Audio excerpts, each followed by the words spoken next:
আমি সন্ধ্যায় আজ টিফিন করছি। এখানে বিনস নিয়েছি, গাজর নিয়েছি, ক্যাপসিকাম, এতটা পেঁয়াজ আমি নিয়েছি। আমি এতটাই পেঁয়াজ দিই, এর থেকেও বেশি দিই। একটু আদা দেব তেলের পরে, তো ফ্লেভারটা ভালো আসে তেলে দিলে, অনেকেই জানো। আর 5টা ডিম নিয়েছি, লাগলে আরও ডিম নেব। আর এগুলো যা লাগবে তো নিয়ে রেখেছি।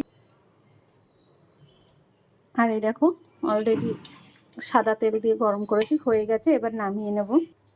যে সিদ্ধ হয়ে গেছে চাউমিনটা, পুরো ঝরঝরে হয়েছে। দেখো একটু সাদা তেল দিয়ে দেবো, আমি আগেই দিয়ে দিয়েছিলাম, তোমরা যখন মন চাই।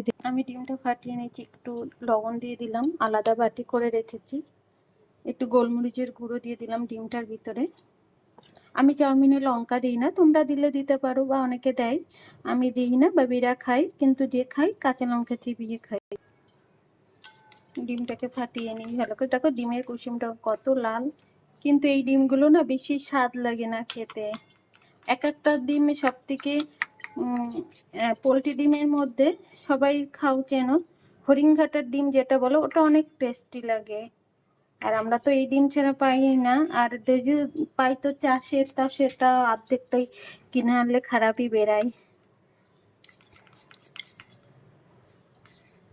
তো দেখো কড়াইতে তেল দিয়ে দিয়েছি, যার যতটা চাউমিন পরিমাণ মতন আদা দিয়ে দিচ্ছি।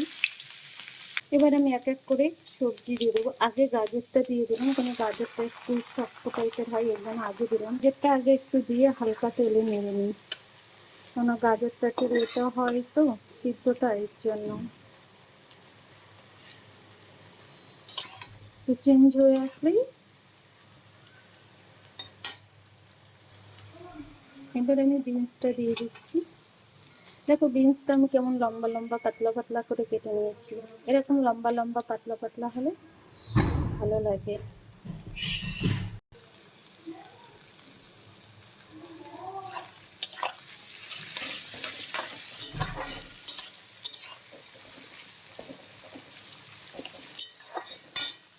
কিছুটা হওয়ার পরে আমি একটু লবণ দিয়ে দিলাম, এটার মধ্যে সিদ্ধটা আর একটু ভালো হবে। কিছুটা সিদ্ধ হওয়ার পরে এবার আমি ক্যাপসিকামটা দিয়ে দিচ্ছি। এটা একটু পরে দেবো, যেটা একটু ভাপে সিদ্ধ হলেই ভালো লাগবে, গোটা গোটা থাকলে। আর ডিমটা দেখো আমি পাশের প্যানে ভেজে নিচ্ছি। এটা ভুজিয়ে করবো, ওটার মধ্যে করলে কেমন লাগবে, তাই আমি আলাদা সাইডে এটা করে নিচ্ছি।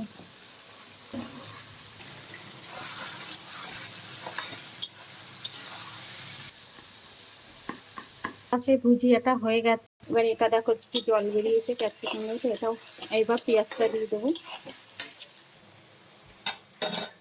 একটু সিদ্ধ হয়ে এসেছে, পেঁয়াজটা দিয়ে দিচ্ছি। আমি এতটাই পেঁয়াজ দিই, আমার ভালো লাগে।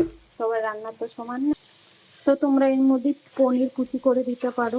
চিংড়ি মাছটা আমি দিই না, পনিরটা দিই, যে যেমন খাও। আবার এর মধ্যে একটু মটরশুঁটি দিলে ভালো লাগবে। তো আমার এখন অক্সিজেন থাকে অনেক সময়, এখন আমার ঘরে নেই। এটা ভাজা ভাজা হবে না, একটু ভাপে সিদ্ধ হবে। আমি একটু ফোটা গোলমরিচের গুঁড়ো দিয়ে দিচ্ছি এটার ভিতরে, তারই একটা ভোস্তা গন্ধ বেরোয়। এই সবজিটা এরকম সিদ্ধ কাঁচা কাঁচা থাকবে। এবার আমি চাউমিনটা ধীরে ধীরে দিয়ে দেবো। দেখো আমার চাউমিনগুলো গোটা গোটা। দেখো আমি চাউমিনটা দিয়ে আস্তে আস্তে নাড়ব, অল্প অল্প করে। ডিম ভুজিয়াটা করে রেখেছিলাম, ওটা এবার আমি দিয়ে দেবো।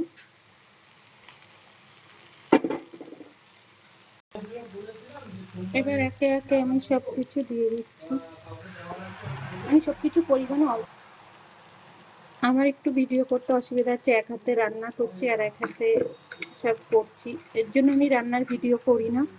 আজকেই মনে হলো করে ফেললাম। তো একে একে আমি সব কিছুই দিয়ে নিলাম, তোমাদের যার যতটা পরিমাণে দেওয়ার। দেখো আমি তোমাদের সাথে গল্প করতে পারলাম না, আমি গল্প করব কি করে, রান্না করব না গল্প করব। এবার আমি গোলমরিচের গুঁড়োটা, তোমরা যে যেমন খাবে দেবে। আমি আবার লঙ্কা দিই না বলে আমি গোলমরিচের গুঁড়োটা বেশি দিই। তোমরা যে যেমন পারবে তো দিয়ে দেবে। আমি একটু পরিমাণে বেশি দিই, কারণ আমাদের লঙ্কা দেওয়া হয় না, বেবিরা খাই বলে। দেখো হয়ে এসেছে প্রায়। দেখো কেমন লাগছে দেখতে। তো যাদের মনে লোভ নেওয়ার আছে তারা নিয়ে নিও। কেমন হয়েছে একবার কমেন্ট করে জানিও। আর খেতে বলতে পারবো না, এখনো খেয়ে দেখিনি। তো আমি এইটুকুতেই ভিডিওটা শেষ করছি। Bye, tata.